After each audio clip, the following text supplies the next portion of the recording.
Matahari. Pasti Anda pernah dengar namanya kan? Sosok yang identik banget sama penari eksotis, sekaligus mata-mata yang mematikan. Tapi pertanyaannya, apa ceritanya sesederhana itu? Ternyata nih, di balik legenda ini ada kisah yang jauh lebih rumit, penuh dengan tragedi, ambisi, dan ya, pengkhianatan. Coba dengerin deh kata-katanya, wanita simpanan. Ya, pengkhianat tidak akan pernah. Kalimat menantang ini dia ucapkan waktu diadili. Ini benar-benar jadi inti dari seluruh misteri hidupnya. Jadi, sebenarnya dia ini siapa? Agen ganda yang super licik? Atau cuma korban keadaan aja? Nah, ini dia pertanyaan utamanya. Gimana ceritanya seorang penari paling ngetop di dunia kok bisa-bisanya berakhir di depan regu tembak pas Perang Dunia Pertama? Yuk, kita telusuri bareng-bareng perjalanannya. Mulai dari panggung-panggung mewah di Paris sampai ke medan perang spionase di Eropa. Ini kisah tentang gimana seorang wanita membangun ulang hidupnya, malah dihancurkan sama dunia yang dulu memuja-muja dia. Oke, untuk ngerti kenapa dia bisa jatuh, anehnya, kita harus mulai dari akhir ceritanya dulu. Sebuah akhir yang dramatis banget, yang benar-benar ngebentuk citra matahari yang kita kenal sampai sekarang. Coba deh Anda bayangin momen itu. Tanggal 15 Oktober 1917. Dia berdiri di depan 12 penembak. Dia menolak pakai penutup mata. Terus, dia malah meniupkan ciuman terakhir. Luar biasa kan? Tenang banget dia menghadapi kematian. Nggak ada tuh mohon-mohon atau nangis. Justru dia seolah mengontrol momen terakhirnya sendiri. Dan aksi terakhirnya ini, yaitu jadi bagian dari legendanya. Oke, sekarang kita mundur jauh ke belakang. Biar ngerti kenapa dia bisa sampai dieksekusi, kita harus tahu dulu dong dia ini asalnya dari mana. Siapa sih sebenarnya wanita di balik nama panggung yang kedengeran eksotis banget itu? Jadi sebelum ada Matahari, ada Margaretha Zell. Ini nama aslinya. Dan hidupnya itu, penuh kemalangan deh. Keluarganya bangkrut, pernikahannya penuh kekerasan, sampai akhirnya dia kehilangan hak asuh anaknya. Jadi Paris tuh jadi semacam pelariannya. Dan di sanalah dia menciptakan Matahari. Jadi Matahari itu bukan cuma nama, tapi sebuah ciptaan. Dia tuh bukan sekedar penari, tapi sebuah ide, sebuah fantasi tentang dunia timur yang dia jual ke orang-orang Eropa. Dari sini kita bisa lihat gimana rentetan tragedi itu ngebentuk dia. Tiap kali dia kehilangan sesuatu, itu justru mendorong dia lebih jauh. Waktu pindah ke Hindia Belanda, walau pernikahannya kacau, disitulah dia dapat inspirasi buat persona panggungnya. Terus pas cerai dan kehilangan anak, ya mau nggak mau dia harus menciptakan hidup baru buat bertahan. Benar-benar nggak ada pilihan lain. Dan ternyata dia nggak cuma bertahan hidup, tapi dia berhasil. Di Paris, nama Margaretha Zell seolah lenyap dan lahirlah Matahari. Dia jadi super terkenal, benar-benar di luar bayangan. Jadi simbol eksotisme dan pesona yang luar biasa saat itu. Dia ini pinter banget membangun citra. Dia ngaku sebagai putri dari Jawa, terus nampilin tarian-tarian yang terinspirasi dari Indonesia, tapi dengan sentuhan sensual yang bikin penonton Eropa terpukau. Lingkaran pergaulannya juga nggak main-main. Dia jadi simpanan para pejabat, politisi, bangsawan, pokoknya orang-orang paling berkuasa di Eropa. Nah, koneksi-koneksi inilah yang bikin dia terkenal. Tapi ironisnya, koneksi ini juga yang nantinya bakal menghancurkan dia. Tapi ya gitu, ketenaran kan nggak selamanya. Pas umurnya masuk 40 tahun, popularitasnya mulai turun. Banyak penari baru yang lebih muda muncul.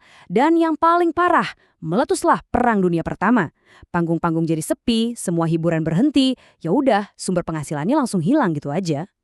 Nah, disinilah ceritanya jadi makin kelam dan berbahaya. Udah nggak ada panggung, uang makin menipis. Akhirnya, rasa putus asa membawa dia ke dunia spionase yang gelap. Buat bertahan hidup, ya dia balik lagi jadi wanita simpanan kelas atas. Soalnya gaya hidupnya kan mewah, butuh biaya besar.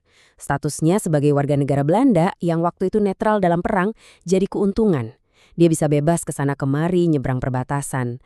Nah, kemampuan dia buat jalan-jalan dan koneksinya sama pejabat militer dari banyak negara inilah yang bikin dia jadi menarik. Menarik buat agen intelijen dari kedua belah pihak, entah sebagai aset atau sebagai target. Dan bener aja, bulan Mei 1916, karena lagi butuh banget uang, dia dapat tawaran dari diplomat Jerman. Tawaran buat apa? Buat mata-matain Prancis. Bayarannya 20.000 franc. Itu jumlah yang gede banget waktu itu. Ya, buat orang yang lagi kepepet, tawaran kayak gitu susah banget ditolak. Akhirnya, dia resmi jadi agen Jerman. Dikasih nama sandi H21. Tapi kenyataannya, Dia ini bukan mata-mata yang jago, nggak ada pelatihan, nggak punya akses ke info rahasia. Hubungannya sama para perwira ya sebatas hubungan pribadi aja. Intinya, dia ambil uangnya, tapi nggak banyak ngasih info berharga sebagai balasannya. Oke, di sini ceritanya jadi makin ruwet. Jadi dia itu punya kekasih, seorang perwira Rusia yang lagi terluka. Nah, buat dapat izin nengok, dia deketin intelijen Perancis. Pihak Perancis ini lihat potensi di dirinya. Mereka malah nawarin balik. 1 juta franc. Gede banget. Buat apa? Buat jadi mata-mata buat mereka.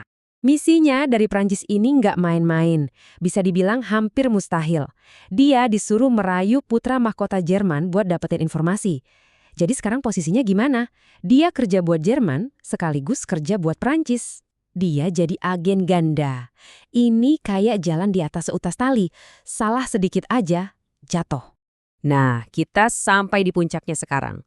Momen di mana dia bikin satu kesalahan fatal yang bikin semuanya hancur. Dan ini yang jadi perdebatan sampai hari ini. Apakah dia ini emang kalah sama permainannya sendiri? Atau jangan-jangan dia emang udah dijebak dari awal? Jadi begini ceritanya. Waktu dia lagi di Madrid buat ngejalanin misi dari Prancis, dia berusaha nyebuktiin nilainya ke atasnya militer Jerman di sana. Disinilah dia bikin kesalahan fatal. Kesalahan yang amatir banget. Dia ngaku kalau dia itu agen H21, kode mata-mata Jermannya. Nah, si atasnya ini langsung kirim pesan radio ke Berlin buat ngelaporin soal agen H21. Sialnya, pesan ini disadap sama intelijen Prancis. Mereka kan udah bisa mecahin kode rahasia Jerman. Seketika itu juga, kedoknya sebagai agen ganda langsung terbongkar. Buat Prancis, ini jelas pengkhianatan besar. Mereka ngerasa dikhianati, ngerasa udah dipermainkan. Akhirnya, pada 13 Februari 1917, dia ditangkap. Tuduhannya nggak main-main, berat banget. Jadi mata-mata Jerman, yang menyebabkan kematian 50.000 tentara. Angka yang, jujur aja, kayaknya dilebih-lebihkan. Sengaja dibuat biar citranya sebagai pengkhianat besar makin kuat di mata publik. Inilah yang jadi bahan perdebatan. Coba kita lihat dua sisinya. Di satu sisi, ya, dia emang nerima duit dari Jerman. Dia pakai nama sandi H21. Dia juga bohong ke Prancis soal ini. Tapi, di sisi lain, bukti kalau dia ngasih info penting yang merugikan itu hampir nggak ada. Lemah banget. Jangan lupa, waktu itu Prancis lagi kalah perang, banyak banget tentaranya yang gugur. Mereka butuh seseorang buat disalahin, butuh kambing hitam buat naikin moral pasukan. Nah, Matahari ini kan orang asing, reputasinya penuh skandal, gaya hidupnya dianggap nggak benar. Dia jadi target yang ganteng banget.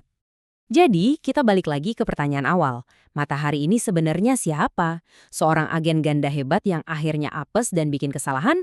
Atau dia cuma pion kecil yang sengaja dikorbanin buat naikin moral perang? Mungkin jawabannya ada di tengah-tengah.